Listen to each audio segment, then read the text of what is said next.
think you might need the most development here in this off week?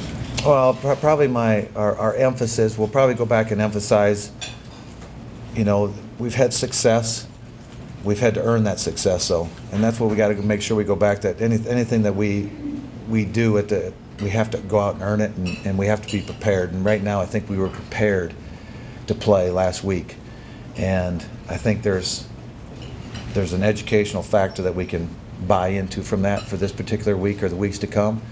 Where we need to improve, I think we can improve in all phases. We definitely could get better with, our defense, our secondary play. I think we had some missed tackles there and some communication errors.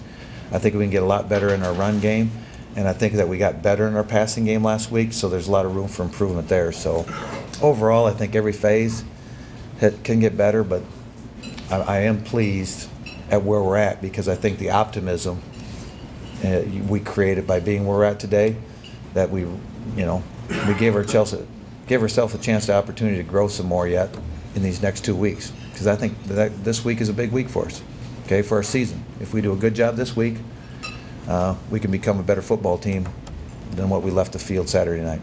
Speaking of that run game, a lot of us me specifically, have been so busy asking you about quarterbacks, we haven't asked a lot about that run game. Where are they at right now? How of those your three main guys that you split the backs with? How are they doing? I'm very pleased with how that's working out between Tyvis and Savon and Darian.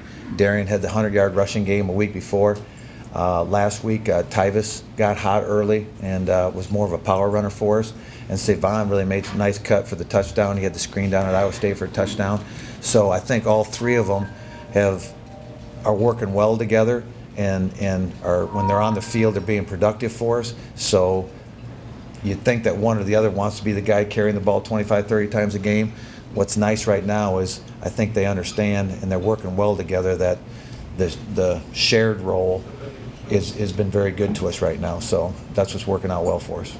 With Savon specifically, how do you feel like he's integrated himself into the team? Because he's kind of the new guy in that.